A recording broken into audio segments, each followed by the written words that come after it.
இன்று நாம் பார்க்கக்கூடிய ஆசனம் உஸ்திராசனம். இந்த ஆசனத்தை நமக்கு செய்து காண்பிப்பவர் நமது தெய்வீக சகோதரர் பிரம்மாகுமார் டாக்டர் செல்வம் அவர்கள். உஸ்திரா என்றால் சமஸ்கிருதத்தில் ஒட்டகம் என்று பெயர். இந்த யோகாசனத்திற்கு ஒட்டக போஸ் என்று பெயர் உள்ளது. இந்த ஆசனத்தில் உடலை பின்னோக்கி வளைக்க வேண்டும். நீங்கள் குனிந்து நிமிர்ந்து வேலை செய்வீர்கள். ஆனால் என்றைக்காவது பின் வளைந்திருக்கிறீர்களா? அப்படி செய்வதனால் என்னென்ன நன்மைகள் உண்டாகும் என தெரிந்து கொள்ளுங்கள்.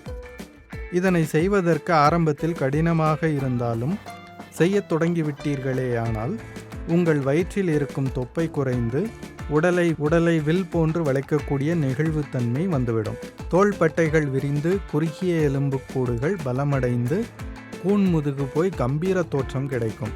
செய்முறை: இந்த ஆசனத்தை செய்யத் தொடங்கும் போது மூச்சினை நிதானமாகவே விட வேண்டும். முதலில் தரையில் முட்டி போட்டு நில்லுங்கள். மெதுவாய் மூச்சை விடுங்கள். பின்னர் மெதுவாய் முதுகினை வளைக்கவும். முதுகை ஆரம்பத்தில் வளைக்க முடியவில்லை என்றால் மெதுவாய் இடுப்பை பிடித்தபடி வளைக்க முயற்சி செய்யுங்கள். மெதுவாய் வளைத்து இடது கையினால் இடது பாதத்தினையும் வலது கையினால் வலது பாதத்தினையும் பிடித்து கொள்ளுங்கள். உங்கள் முகம் மேலேயே பார்க்க வேண்டும். இந்த நிலையில் 1 நிமிடம் இருக்கலாம். முதுகு வலிப்பது போல் அல்லது அசௌகரியமாக இருந்தால் 1 நிமிடத்திற்கு முன்னதாகவே நிமிர்ந்து கொள்ளலாம். இப்போது மெதுவாய் பாதத்தினை விடுவித்து பழையபடி முட்டி போடும் நிலைக்கு வாருங்கள். இந்த நிலையில் 30 நொடிகள் இருக்க வேண்டும். ஏனெனில் உடனே எழுந்தால் உங்கள் உடல் சமநிலையில் இல்லாமல் ஆடுவது போல் இருக்கும். ஆகவே உடல் நிதானத்திற்கு வர அரை நிமிடம் முட்டி போட்ட நிலையில் இருந்துவிட்டு மெதுவாக எழுந்து கொள்ளலாம்.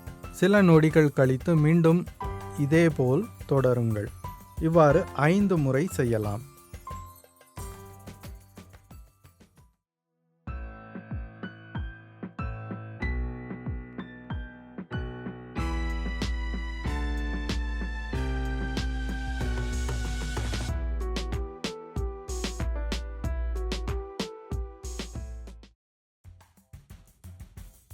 பலன்கள்: முதுகுத்தண்டு, கழுத்து ஆகியவை பலம் பெற்று நெகிழ்வுத்தன்மையை பெறும். ஜீரண உறுப்புகள் நன்றாக வேலை செய்யும்.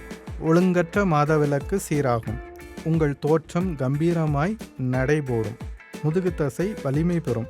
முதுகுவலி, இடுப்பு வலி ஆகியவை நீங்கும்.